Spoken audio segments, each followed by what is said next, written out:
Bueno, a ver, entonces voy a compartirles, a ver si esto me toma.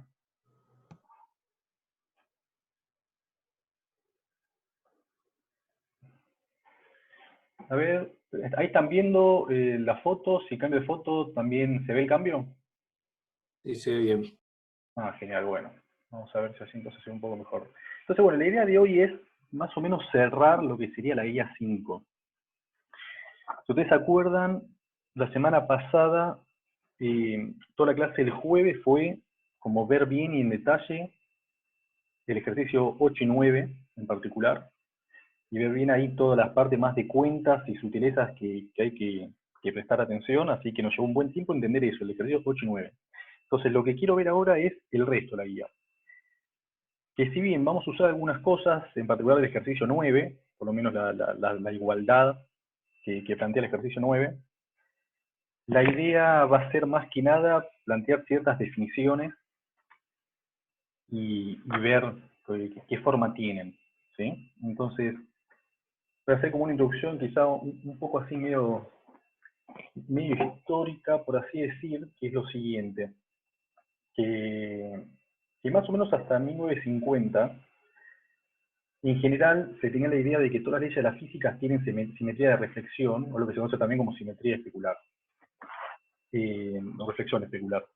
Eh, que eso también se le dice invarianza ante paridad. Pero hasta 1950 se tenía mucha evidencia de que eso se cumplía en el electromagnetismo y la fuerza fuerte, que era invariante ante paridad, o sea que cuando había una interacción, un proceso mediante el electromagnetismo o la fuerza fuerte, se conserva la paridad. Pero en 1956 se hace un experimento, que supongo que Gustavo en algún momento va a hablar, donde se demuestra, se descubre, que la fuerza débil no es invariante ante paridad, o sea que viola la conservación de paridad. Y eso se puede ver, si bien no es experimento, sino que voy a mostrar como otra forma de ver eso, que es lo siguiente, es, si nosotros tenemos una partícula de... ¿Todos ven mi mouse? Necesito que alguien me confirme eso nomás. No, No, el creo que no fondo se no ve. se ve. ¿No? Vamos a ver a ver si de acá lo puedo hacer que lo vean. A ver, ahí ven. Sí, ahora sí. Ah, bueno, bien. Entonces, si tenemos una partícula de spin S que se mueve a una velocidad u y tomamos a la dirección u como el eje z en el cual vamos a cuantizar el momento angular, podemos definir a la helicidad como la proyección del spin dividido el spin. ¿Sí? Entonces, una partícula de spin medio va a tener dos posibles helicidades. Y acá es un poco, entiendo que entiendan los dibujos que intenté hacer, es, por un lado tenemos, si la partícula va hacia la derecha, puede estar girando de forma que el spin apunte en la dirección de U, entonces ahí decimos que es helicidad más 1, y si tiene el spin opuesto, helicidad menos 1. Ustedes van a ver que quizá en algunos libros o cuando en general se habla sobre estos estados, se dice que la helicidad más 1 corresponde a un estado right y una helicidad menos 1 al estado left. Esto técnicamente no está bien decirlo así, aunque se suele usar, y vamos a ver por qué hay una sutileza ahí de que no está bien decir la helicidad más 1 right, helicidad menos 1 left, pero esto lo vamos a ver recién en la última página, en la última diapositiva de la clase de hoy. Pero más allá de eso, lo que tienes que definir... pues no me deja cambiar la. Pero la característica que tiene la helicidad es que en sí no es invariante de Lorentz. ¿Y esto cómo se puede ver bien fácil? O sea, si en el sistema S, voy acá, si en el sistema S yo veo que la partícula va hacia la derecha con el spin en la misma dirección, yo voy a decir, bueno, tiene helicidad más 1. Ahora, si me voy a un sistema S' donde la velocidad sea mayor a U, ¿sí? Lo que voy a ver en S' va a ser justamente que la partícula va a ir en la dirección opuesta, con una cierta velocidad U', ¿sí? Pero el spin va a estar apuntando en la misma dirección, ¿sí? No cambia, o sea, el sentido de giro del spin va a ser el mismo. Entonces yo voy a ver que cambia la velocidad, pero no el spin, con el cual eso me va a dar una helicidad menos 1. Entonces, si yo veo en un cierto sistema de referencia una cierta helicidad de una partícula, me puedo ir a otro sistema de referencia y voy a ver la helicidad opuesta. Entonces no es invariante del orden. Pero, ¿qué pasa? Puede haber un caso particular donde esto no ocurra. ¿sí? Donde no cambie la helicidad si yo me muevo de un sistema al otro. Y eso solamente se da en el caso de que tenga una partícula no masiva. Si tengo una partícula no masiva, la velocidad va a ser c. Entonces no va a existir ningún S', donde la velocidad que tenga esto acá tendría que ser, sí, tendría que ser U' en realidad, no, perdón. Sí, o sea, bueno, por definición, o sea, no va a existir ningún S' donde la velocidad sea mayor a c, y entonces voy a ver siempre la misma helicidad. Recuerden que esto es importante, que en el modelo estándar se asume que la masa de los neutrinos es cero. Nosotros, o sea, se sabe hoy en día que los neutrinos tienen masa, pero dentro del modelo estándar se asume que es cero, y cuando uno quiere describir cómo es la masa de los neutrinos, ya son cosas por fuera del modelo estándar. Entonces, lo que uno puede decir es que la helicidad, entonces, de los neutrinos y los fotones van a ser invariantes del orden. Solamente neutrinos y fotones en el modelo estándar. Entonces, cuando nosotros veamos ciertos procesos, vamos a esperar encontrar la mitad de los fotones que sean left, y la otra mitad de los neutrinos que sean left, y la otra mitad que sean right, y lo mismo con los fotones. ¿Sí? Que la mitad sean left y la otra mitad sean right, porque no va a haber ninguna diferencia en principio entre esos procesos. Entonces, experimentalmente lo que se analizó fue qué pasa en el decaimiento del pión. ¿Sí? Yo tengo un pión menos, y esto decae a un muón menos, y a un neutrino muónico, un antineutrino muónico. Sabemos que J se va a conservar, o sea que el spin se conserva, y el spin de los piones es cero. Entonces, si voy al centro de masa, voy a tener dos posibilidades. Voy a tener en reposo el pión, y va a salir para un lado el muón y para otro lado el antineutrino. Una posibilidad es que el spin esté alineado con la velocidad del muón, entonces va a ser right, y para el neutrino, lo mismo, porque se tiene que conservar, entonces no me queda otra que el spin esté orientado en la dirección del neutrino y que también sea right.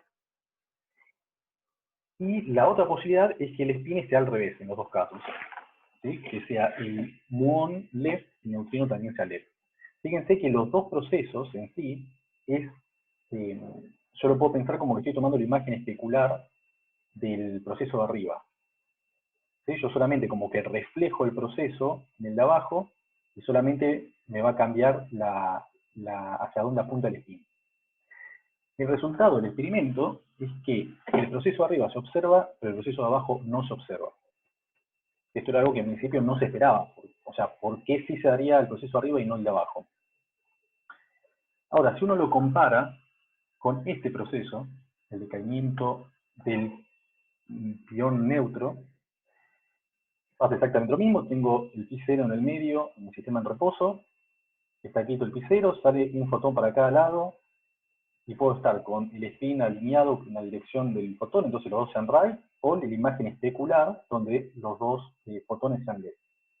Si uno analiza esto, se ve que en ambos casos se observan estos fotones. Entonces uno puede decir, ¿cuál es? ¿De dónde viene esta diferencia? Que yo sí veo ambos procesos en el decaimiento del pi0, pero no en el pi-. Y justamente se da por quién es el que aparece en la interacción, mediante qué fuerza se da estos decaimientos. Y vemos que en el pi0 el decaimiento es la fuerza débil, y en el pi- la fuerza débil, y en el pi0 la fuerza electromagnética. Y donde habíamos dicho que la débil viola paridad, la electromagnética la conserva. ¿Sí? Entonces acá se puede ver bien claro. O sea, lo que me gustaría que se lleven de por lo menos esta parte es, yo tengo un proceso acá con el pi0, tomo una imagen especular. Si se conservara, la fuerza débil conservara paridad o la imagen especular, deberían darse los dos procesos. Y esto no es lo que pasa con la fuerza débil. En cambio, la electromagnética conserva paridad, es una simetría, entonces ambos procesos se ven y digamos, no hay ningún problema en ese sentido, que era lo que se esperaba y lo que se venía viendo. Bien. De sacar un tema que Gustavo lo definió en las últimas diapositivas de hoy, que es el siguiente. Yo hasta ahora les hablé de imagen especular o una reflexión. En principio, eso quizá es un poco más fácil de ver, porque es solamente reflejar en un plano, pero lo que tiene es que es un poco arbitrario, porque hay que elegir cuál es el plano sobre el que voy a hacer la reflexión. Entonces, por ejemplo, si tengo un neutrino right, A ver, voy a poner para acá se llega a ver el mouse.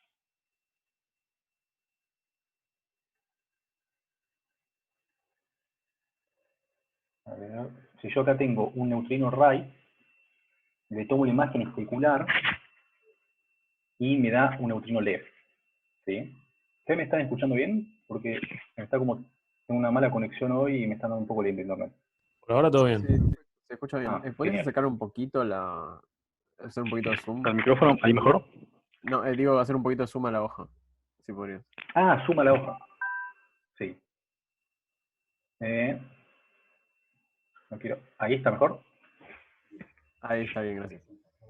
Bien, entonces, si yo... a ver que se enviara el mouse. Entonces, yo agarro un neutrino Wright, le aplico la imagen especular o una reflexión, ¿sí? Y me lo transformo en un neutrino left.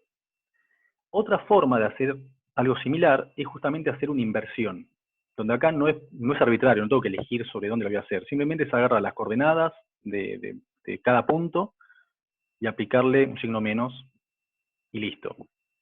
Entonces yo tengo el neutrino Wright, le aplico esta inversión con el operador P y me lo transforma también a un neutrino left. Entonces ambos, o sea, tanto la imagen especular como la inversión, convierten un right en un left y viceversa. En el fondo, aunque lo anoté, el operador P en este caso es la inversión, no es más que una reflexión más una rotación. Tienen que pensarlo un poco, pero no es eso. Es hacer una reflexión y una rotación. Entonces lo que vamos a hacer es definir al operador P, que cuando se aplica un vector me da menos el vector, como el operador paridad. Que esto es lo que dijo Gustavo hoy.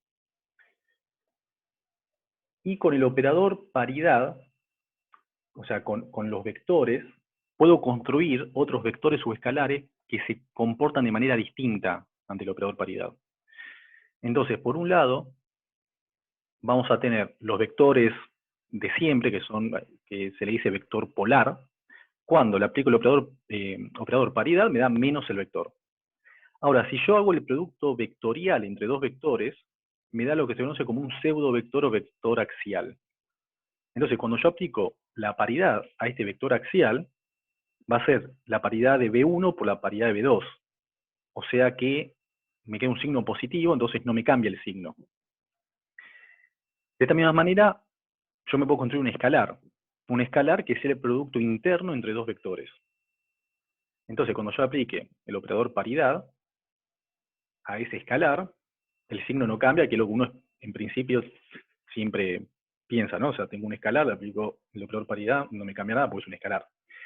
Pero si ese escalar viene del producto interno entre un vector y un vector axial, o un pseudovector, cuando le aplico el operador paridad a este pseudoescalar, me aparece un signo menos.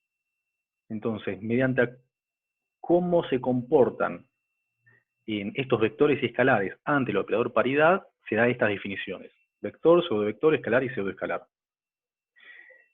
Y por otro lado, cuando decimos que una interacción es invariante ante paridad, esto implica que va a conmutar con el hamiltoniano, entonces va a existir autoestados de hamiltoniano y paridad, y que la paridad se va a conservar en el proceso. Ahora bien, dado un autoestado de paridad, siempre se va a cumplir que cuando aplico dos veces paridad, recupero el mismo estado. Entonces de ahí obtengo fácilmente que los autovalores que me puede dar el operador de paridad son más y menos 1.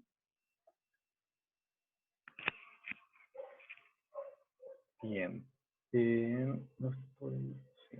Déjenme que por las dudas chequeo, que siempre me cuelgo con eso, los comentarios, pues ahí me están preguntando algo. Ah, perfecto. Bien.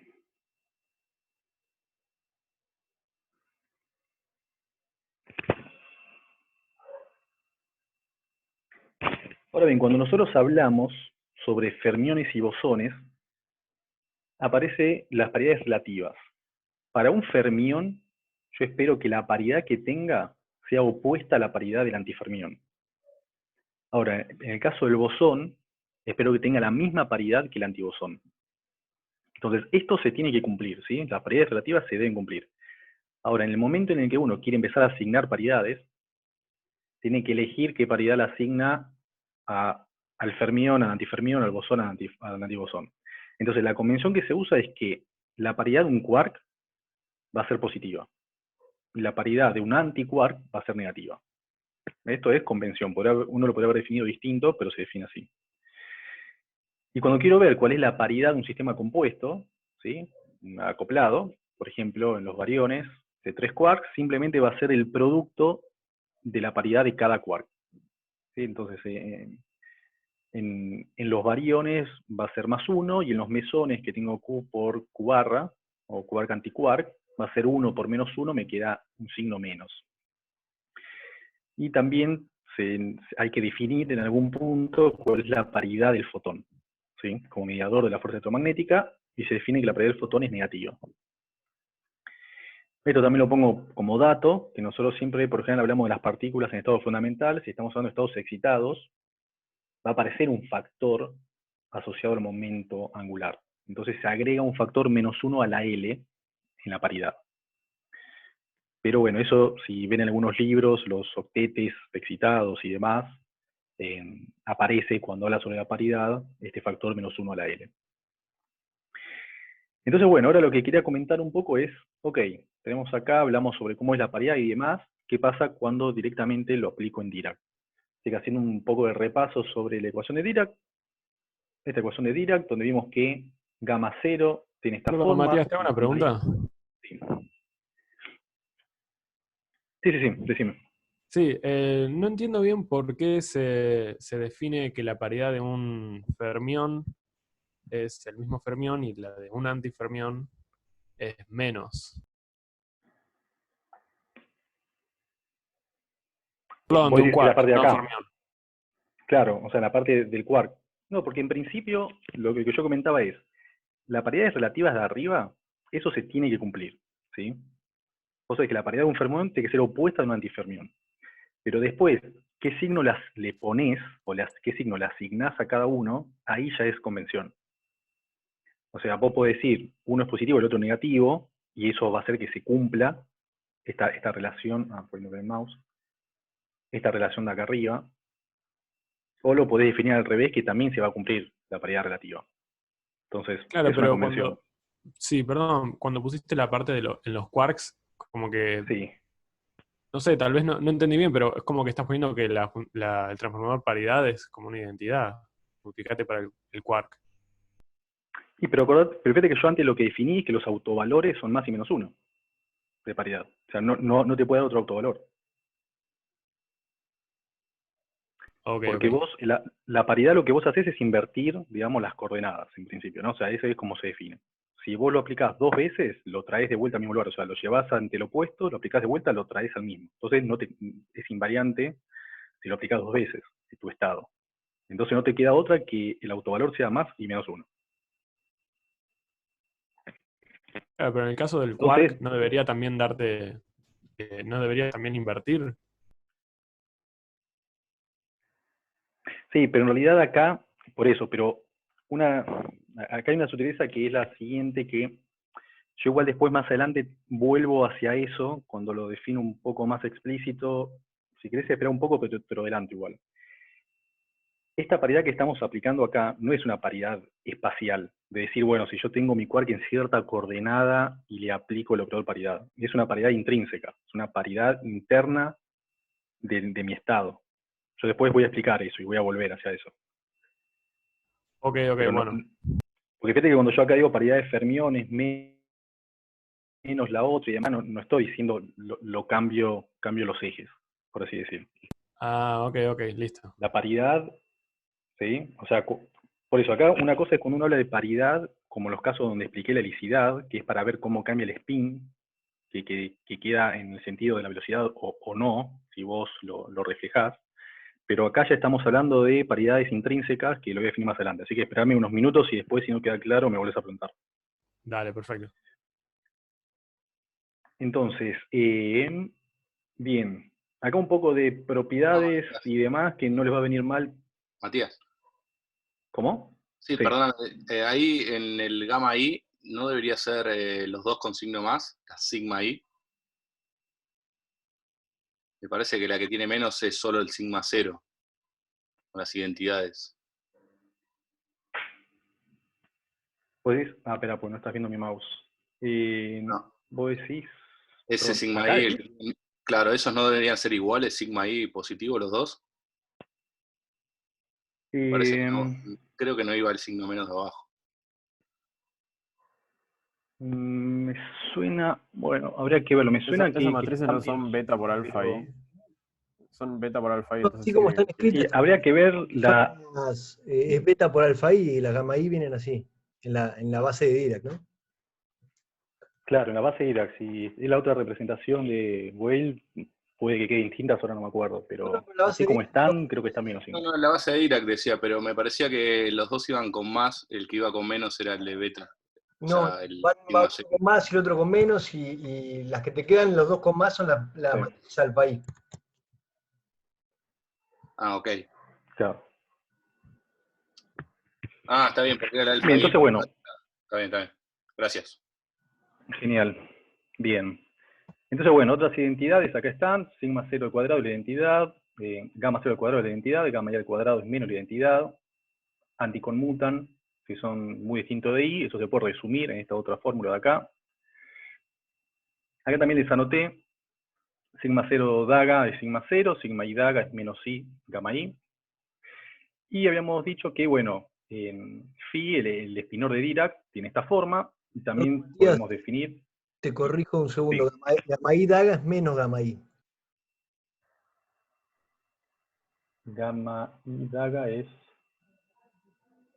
¿No es menos i gamma i? Ok, copié mal la identidad entonces. Sí. Ok. Bueno, vos decís que entonces no va hasta ahí. No, fíjate, incluso miralo de ahí arriba de Ok. la base de Está Dirac. bien, está bien, está bien, está bien. Ok, ok, ok. Ok. Bien. Y tenemos el espinor adjunto que es phi daga por gamma 0. Esto en cuanto a identidades. Bien, ¿qué viene acá ahora? Bueno, acá me queda esto.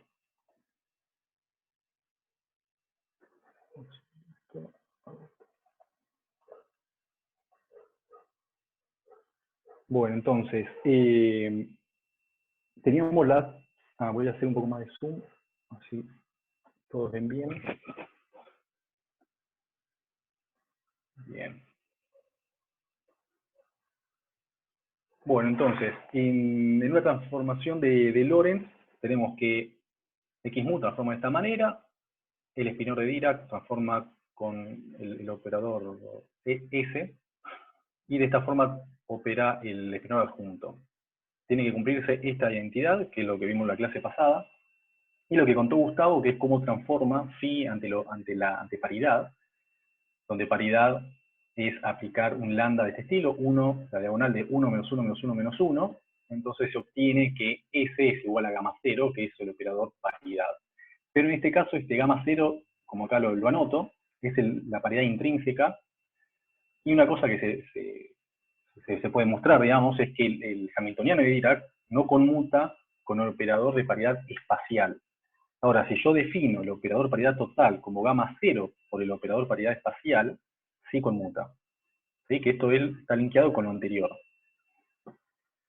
Entonces, cuando vimos las soluciones de la ecuación de Dirac, podemos ver que si tomamos, que sería el ejercicio 4 de la guía, creo que es el ejercicio 4, si tomamos la solución con el momento 0 y le aplicamos el operador paridad a phi 1, 2, vemos que es más phi 1, 2, y la paridad aplicada a phi 3, 4 es menos phi 3, 4. Ahora bien, con las componentes de phi y phi daga, se pueden formar dos invariantes de Lorentz. Entonces acá lo que hago es mostrarles cómo se pueden formar. Y ahora van a ver por qué en particular estoy hablando de esto, cómo se relaciona con paridad. Si yo tomo phi, el operador phi adjunto, el operador adjunto, el espinor adjunto, por phi, y lo transformo, una transformada de Lorentz, es de esta manera, ¿sí? O sea, es el adjunto primado por phi primado, esto es phi prima daga por gamma 0 por phi prima, Esto es igual a S por phi dagueado, gamma 0, S phi. Aplico la daga, ¿sí? Se invierten las matrices, digamos. Es lo que se suele hacer, se invierte y me queda phi daga, S daga, gamma 0, S phi. Acá uso la propiedad, que será el ejercicio 9A o la identidad que mostré antes, ¿sí? Aplicado a cuando mu vale 0. Y esto se reduce a phi daga más 0 phi, que esto es phi adjunto por phi. ¿Sí? Entonces acá muestro que es invariante ante una transformación del orden. Ahora, ¿qué pasa si ahora quiero ver cómo... sí, disculpen, yo acá me olvido que tengo que cambiar para que se vea el mouse. Entonces demuestra acá que es invariante. Ahora, ¿qué pasa si quiero ver cómo transforma ante paridad? Las cuentas son prácticamente las mismas, yo solamente lo copié, digamos, haciendo explícito que ante paridad el operador es phi 0, pero lo que vemos, si siguen las cuentas, que como decía es igual a lo que hice antes, llegamos a que phi adjunto por phi es igual a phi adjunto por phi. ¿Sí? Entonces lo que vemos acá es que ante paridad es positivo, entonces es un escalar normal. Ahora yo puedo formar otro invariante de Lorentz,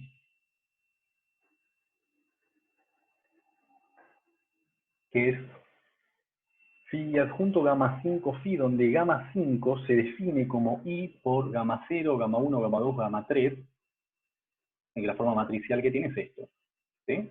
0, identidad, identidad 0. Las propiedades que tiene es que anticonmuta cualquier gamma, anticonmuta con gamma 5 al cuadrado es i, y gamma 5 daga es gamma 5. Bien, ¿qué pasa entonces si quiero ante paridad? Entonces acá vemos que si yo aplico paridad y hago lo mismo que venía haciendo antes, tengo solamente el gamma 5 en el medio. Entonces el punto clave es cuando llegamos acá. Cuando llegamos a este paso, vemos que gamma 0 por gamma 0 es la identidad, así que esto ya está, vuela. Y en este paso es donde aplicamos la propiedad de que anticonmuta, y gamma 5, gamma 0 va a ser menos gamma 0, gamma 5. Entonces esto acá me hace aparecer este signo menos, que si vuelvo el phi daga por gamma 0, escribirlo de esta forma, vemos que ante paridad me aparece un signo menos, con lo cual este invariante es un pseudoescalar. Ahora bien, entonces, la forma general de pensar esto es que todas las phi conjugadas, o phi i conjugada por phi j, me van a dar 16 combinaciones independientes, ¿sí? Cuando hago este producto.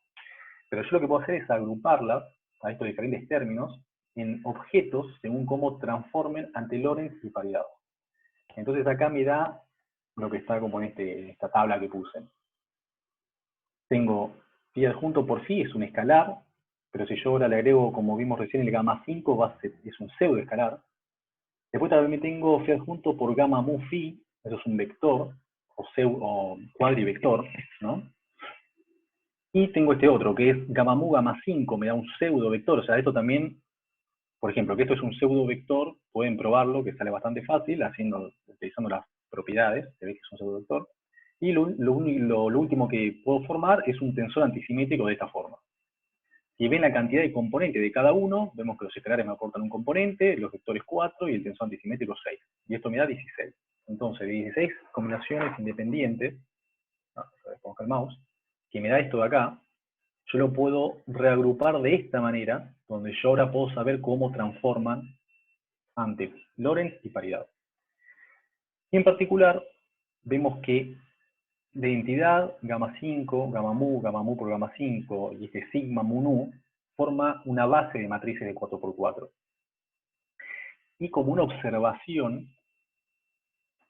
acá, vamos a ponernos de vuelta, es que tengan en cuenta que gamma mu no es un cuadrivector, ¿sí? O sea, son matrices fijas, que si yo voy de S a S' no cambian, valen siempre lo mismo. Pero phi adjunto gamma mu phi sí es un cuadrivector. Y eso lo podemos ver de esta manera. ¿Sí? Cuando vemos cómo es el sistema primado, phi adjunto gamma mu phi, vemos que acá me queda esto, y esto aplicando la identidad que vimos hace 2 páginas, se transforma en gamma mu nu por gamma mu. por gamma nu. Esto sale y vemos entonces cómo transforma. Y vean que esto es la forma en que transforma un cuativector. ¿Bien? Entonces, lo mismo que esto pueden hacer para ver cómo transforma el pseudovector. Lo que les debería aparecer entonces es un signo menos acá adelante. En el caso este. ¿Sí? ¿Alguna pregunta hasta acá?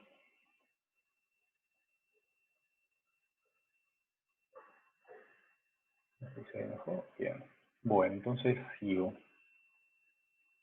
Nunca termino de encontrar cómo hacer para borrar esto que escribí. Si alguien no puede borrar este garabato que hice, se lo voy a agradecer. No sé, Matías, si vos podés. Y bueno, sigamos entonces. A ver si ahí cambio la página.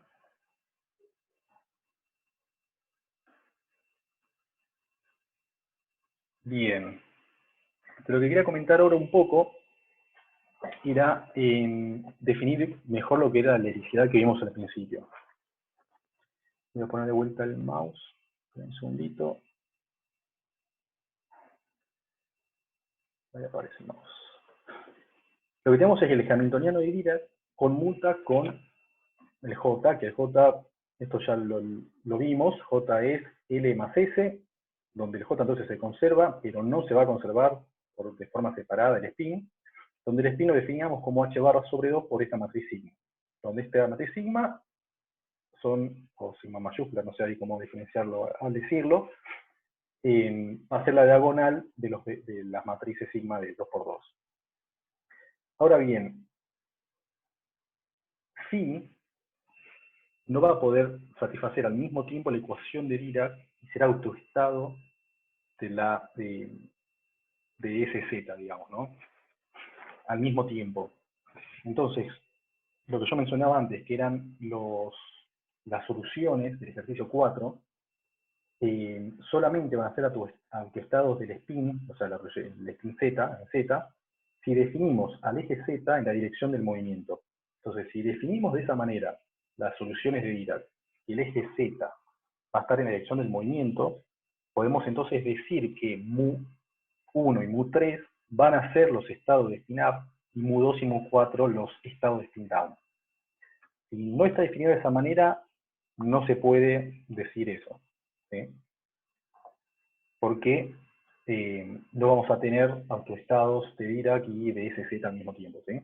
Eso para que tengamos en cuenta. Entonces, uno lo que podría hacer es decir, bueno, yo quisiera tener autoestados donde yo pueda saber cuál es la proyección de spin. Entonces, uno lo que puede hacer es construir, ¿sí?, el operador de helicidad.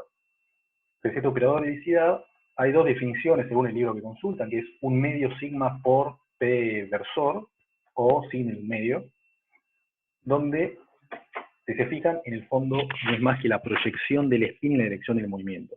Entonces, los autovalores que voy a tener de helicidad, para partículas de spin medio, ¿sí?, definidas por la ecuación de Dirac, va a ser más menos un medio o más menos uno según qué definición esté usando. Bien, donde fíjense que P, luego acá, fíjense que P versor no es más que el operador P de impulso dividido el módulo. Y lo que vemos entonces es que el hamiltoniano de Dirac va a conmutar con este operador de helicidad y podría, o sea, yo acá tengo un conjunto completo de observables y demás, que es el operador de Dirac, el operador de impulso y el operador de helicidad, y podría calcular los autoestados de estos tres operadores. Pero en el fondo es mucho más fácil simplemente elegir al eje Z en la misma dirección que el impulso y usar las soluciones que ya calculamos en el ejercicio 4. Y listo. Solamente sepan ese detalle, ¿sí? O sea, si nosotros queremos cuantizar el spin en el eje Z, si no está alineado al impulso, no podemos encontrar autoestados de ambos operadores, ¿sí? O sea, es un detalle que uno a veces medio lo pasa por alto, pero está bueno que lo tengan presente. ¿Se entiende esto que estoy diciendo? Si no se entiende, pregunten, ¿sí? O sea,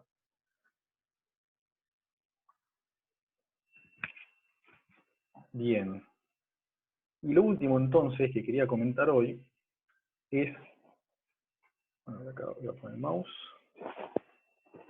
que es lo que se llama quiralidad. Entonces acá fíjense que si yo tengo un estado U, ¿sí? Como de vuelta la solución del ejercicio 4, lo puedo escribir acá de forma trivial como 1 medio más 1 medio por U más gamma 5 sobre 2 menos gamma 5 sobre 2. ¿Sí? Entonces ahí es una igualdad, no hay nada raro. Si yo reagrupo distinto, puedo escribirlo como 1 más gamma 5 sobre 2 por U más 1 menos gamma 5 sobre 2 por U. Y voy a decir que este primer término es U right y el segundo término es U left. Entonces, de esa manera se definen lo que se llaman estados quirales o espinores quirales, que es simplemente aplicarle estos operadores PR y PL a U y a B. Solamente fíjense que hay una sutil diferencia, vamos que U left es PL por U y U right es PR por U, pero B left es PR por B y B right es PL por B. ¿Sí?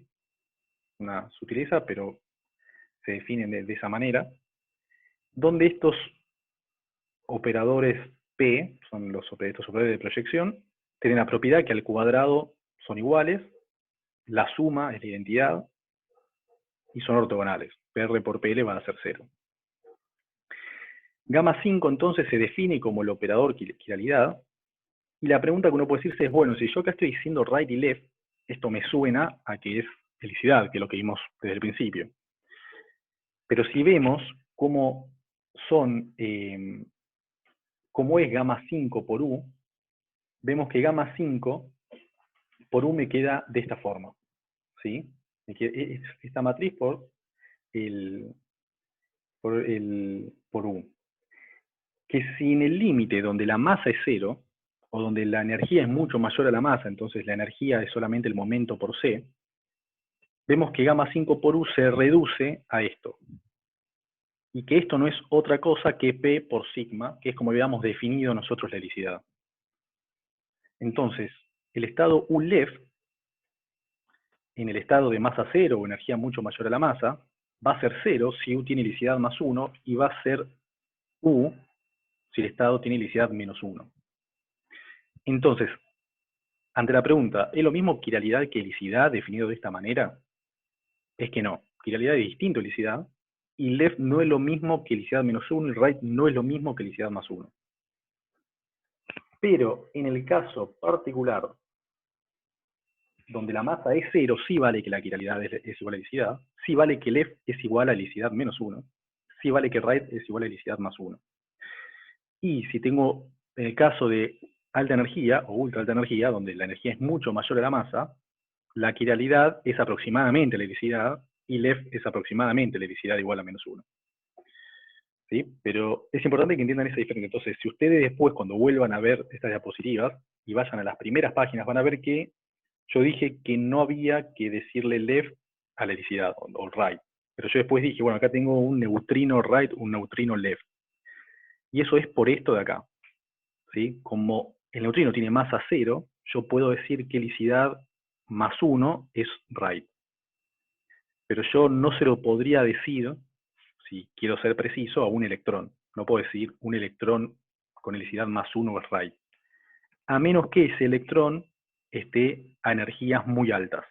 Entonces ahí use esta igualdad de acá abajo, que es que aproximadamente la quiralidad es igual a la helicidad. Y bien, lo último entonces que quería comentarles es cómo se define estos estados right y left para antipartículas. Entonces acá se las dejo anotadas como para que lo tengan, que se define de esta manera, U barra left y U barra right, y lo mismo con los estados B. Entonces, con esto que vimos, ya podrían hacer desde el ejercicio 10 hasta el 16. Porque básicamente esos ejercicios son un poco charlar y escribir sobre lo que les acabo de contar. Y que hagan algunas cuentas más. Pero básicamente las definiciones importantes y cómo hacer las cuentas es lo que acabamos de ver. Matías, te hago una pregunta. Sí. Un poco colgada, pero no me quedó claro la diferencia entre estados U y estados B. Eso es cuando, viste que vos planteás la solución de Dirac y te da U1, 2, 3 y 4. Y vos Sí. después decís, bueno, en realidad el estado 3 y 4 los puedo pensar como antipartículas y los llamo estados B. ¿Te acordás de eso? Ah, ok. O sea, simplemente, digamos, Sí, sí, cuando encontramos las soluciones de la ecuación de Dirac, que 2 clases atrás creo, distinguimos con U y con B a las soluciones de partícula y de antipartícula. O sea, la solución de energía positiva y energía negativa. claro. Buenísimo. Pero volvé a esas clases y bueno, ahí va a estar todo, así que es simplemente esa distinción.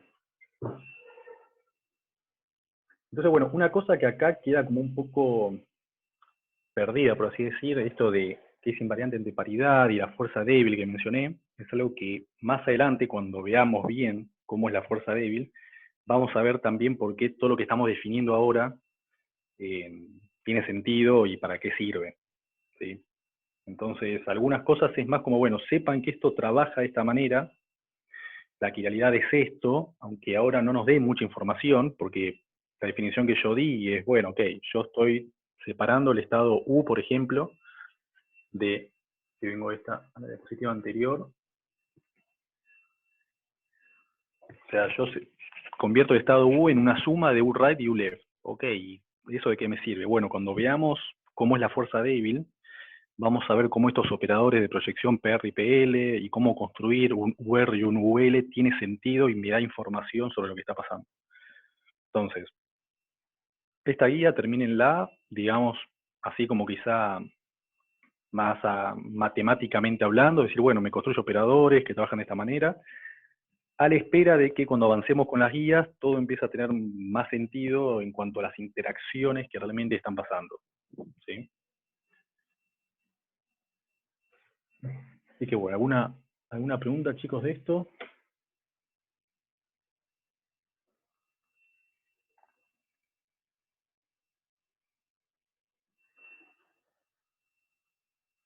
No, por ahora nada. Bien, veo que acá en los comentarios tampoco Yo hay te puedo hacer una incidencia. consulta. ¿Sí? ¿Se escucha bien? Sí, sí, sí. Ok. En una parte vos pusiste que la suma de los operadores de paridad daba la identidad o uno, creo que era la identidad. Y pusiste PL más PL. ¿Sería PL más PR? Ah, vos decís acá, ¿no? Sí. Sí. Sí, sí, sí. Tenés razón. Sí, sí, sí. Es PR más PL. Sí. Ok, buenísimo, Gracias. gracias.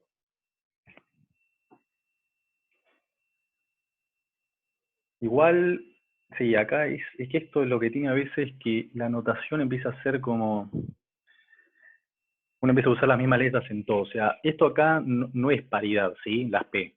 Esto es como es P de proyección, que yo suelo tratar de usar lo que está en los libros por si alguno quiere ir al libro y no se encuentra una notación totalmente distinta. Pero este PR y PL es proyección left, proyección right. No es de paridad, ¿sí? Ah, sí, gracias. Yo intenté en lo que escribí como decir, bueno, cuando hago algo con paridad, decir que estoy aplicando el operador paridad como para que se entienda qué estoy haciendo. Mismo cuando uno a veces dice el sistema, por ejemplo, yo por acá calculé, ¿dónde era? Sí, por ejemplo, no sé, acá, que pongo algo primado, ¿sí? Entonces, acá, no estoy mostrando el mouse. Entonces, por ejemplo, acá está primado, pero es anteparidad. ¿Sí? ¿Qué pasa si voy al estado primado? Podría haber puesto P por este estado. Y acá este otro, en cambio, es cuando voy a una transformación de Lorentz. Pero bueno, intenté como que igualmente se entienda en el contexto en el que se está hablando. Pero bueno, tengan un poco de cuidado por las dudas.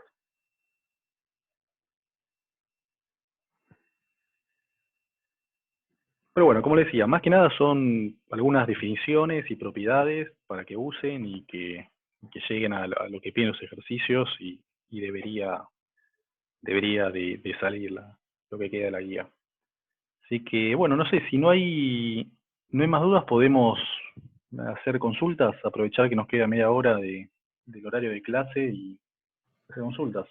Dale, nunca me acuerdo, así que recuérdenme porfa qué me toca, par o impar. ¿Alguien se acuerda?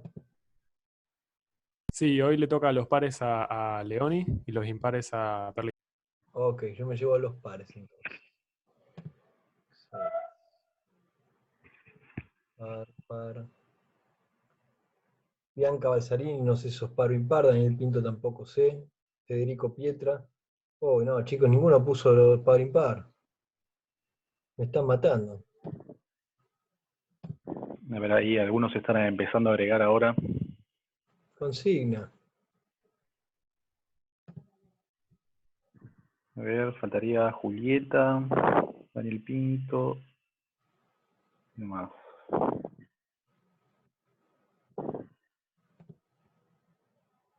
Bueno, creo que hay dos nomás que faltarían, así que de última mandarlos a cualquier lugar. Ahí apareció otro. Daniel Pinto no está. Julián. Lautaro. Julieta Wegner no está. Muriel. Yamil. Bueno, voy mandando eso. Te convendría parar la. Sí, voy a Te parar. convendría, no sé si podés